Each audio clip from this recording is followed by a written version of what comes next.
Welcome to Money and Markets Series 2, Lesson 1. This is the first lesson in the credit risk section, and the title is Risks in Finance. Before we talk about credit risk specifically, we need a map. In Series 1, you built the arithmetic of money, time value, compounding, inflation, spot rates, variable rates, bank spreads, maturity, default, retirement math. All of that assumed you knew the rules and the numbers cooperated. Now we ask a harder question. What if they do not? Finance is full of risk. The core idea is blunt. No pain, no gain. If you want returns above the risk-free rate, you must accept the possibility that things go wrong. This lesson gives you a vocabulary for what can go wrong. A taxonomy. Here is the map. First, a two-way split, systematic versus non-systematic. Then 4 name types: economic risk, equity risk, interest rate risk, and model risk. 6 ideas. 1 lesson. Let us begin. Risk splits into 2 main categories. Let us name them both first, then unpack each one. Category 1. Systematic risk. This affects the entire market. Category 2. Non-systematic risk. This is specific to one company or one asset. That is the first split. 2 categories. Everything else is a type that falls under one of these 2. Now let us define each. Systematic risk is the risk that hits everything at once. A recession, a war, a pandemic, a global financial crisis. When systematic risk strikes, almost every investment goes down together.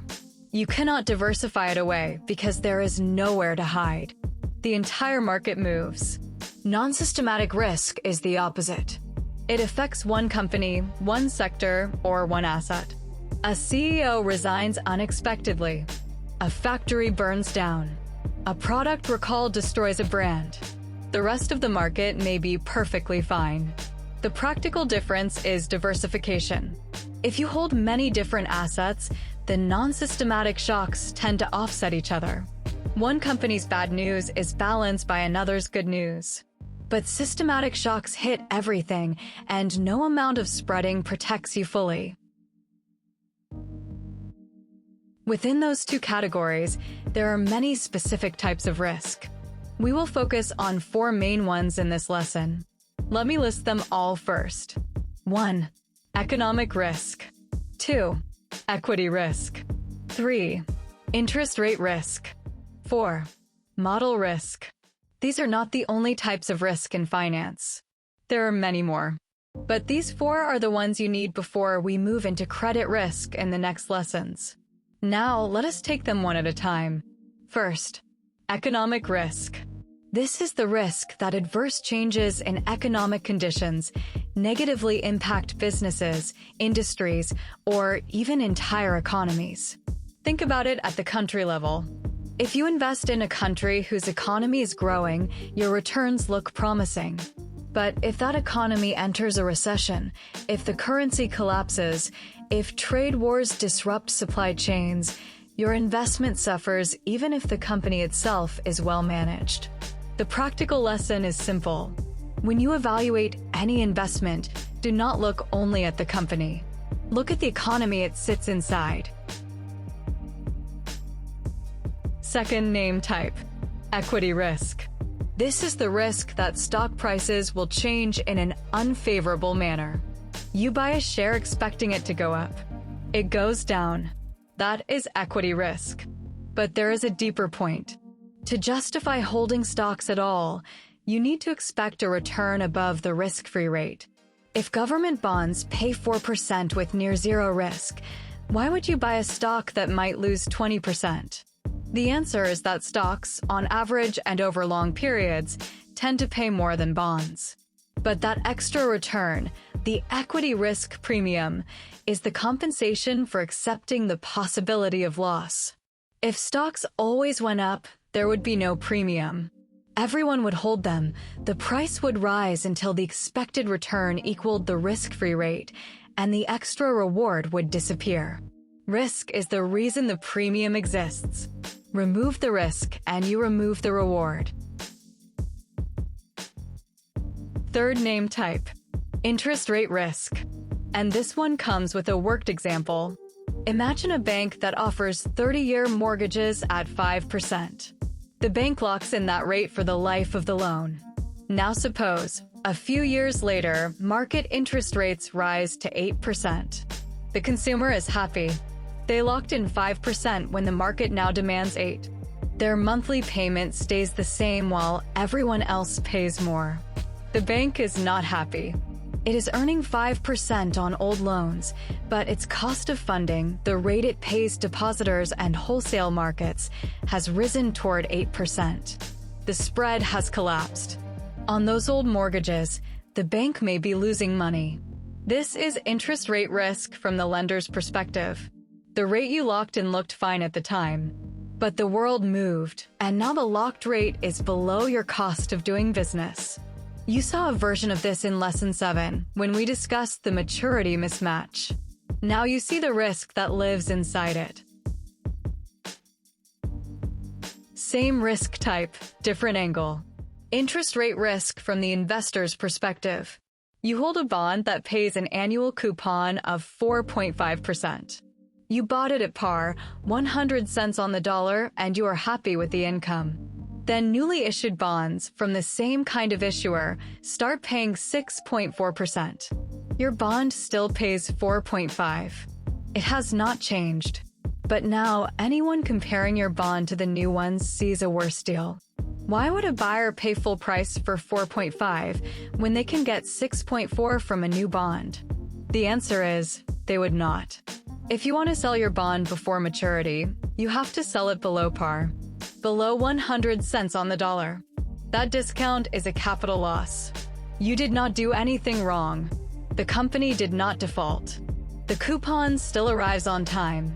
But the market moved, and your bond is worth less than you paid. That is interest rate risk from the holder's side. The mirror image of the bank's problem. Fourth name type, model risk. This one is different from the others. It is not about what happens in the market. It is about what happens in your analysis. Model risk is the risk that you use the wrong model to analyze a specific investment. Every financial decision relies on a model, whether you call it that or not. When you project retirement savings at 5% returns, that is a model. When a bank prices a mortgage, that is a model. When a hedge fund values a derivative, that is a model. If the model is wrong, the solutions that come out of it are wrong too. And if you act on wrong solutions, you lose money. Not because the market was unfair, but because your map did not match the territory. The practical discipline is testing assumptions. What if the return is 3% instead of 5%? What if the volatility doubles? What if the correlation between assets changes in a crisis?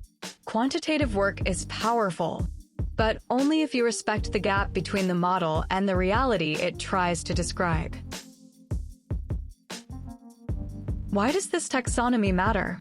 Because each type of risk requires a different response. Economic risk says, watch the macro environment, diversify across geographies, and do not assume your home country is the safest place to invest. Equity risk says, if you want returns above the risk-free rate, accept that losses are possible. The premium is the price of the volatility. Interest rate risk says, when you lock a rate for a mortgage or a bond or a deposit, you are making a bet about the future path of rates. If rates move against you, the lock becomes a trap. Model risk says, test your assumptions. Run scenarios. Ask what happens when the model is wrong, not just when it is right. No pain, no gain. That phrase is not a motivational slogan. It is an economic identity. Risk and return are linked.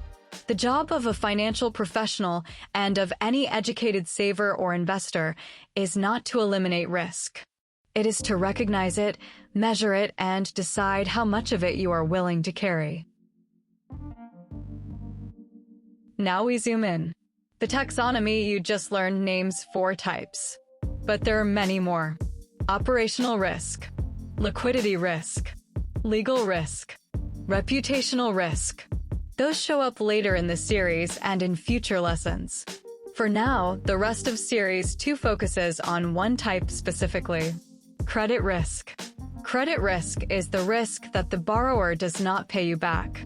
In Series 1, you learn the arithmetic of lending: present value, future value, discount factors, spreads, default probability times loss given default.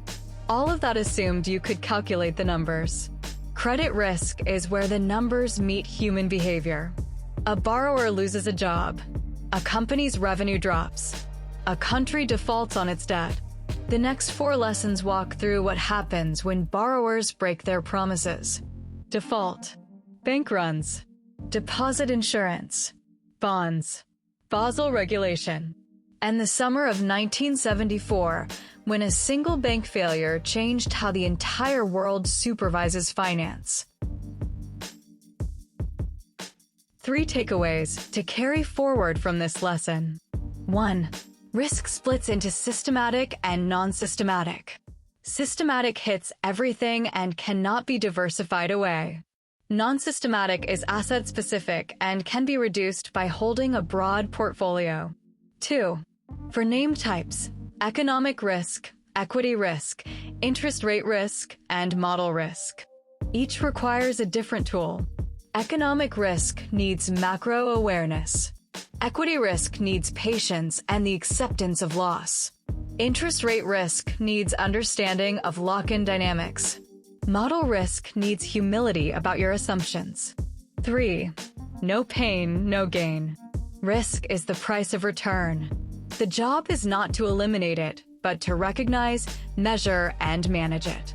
Next lesson, we zoom into the first concrete chapter of credit risk: defaulting. The path from a missed payment to a grace period to restructuring to bankruptcy. I will see you in Lesson 2.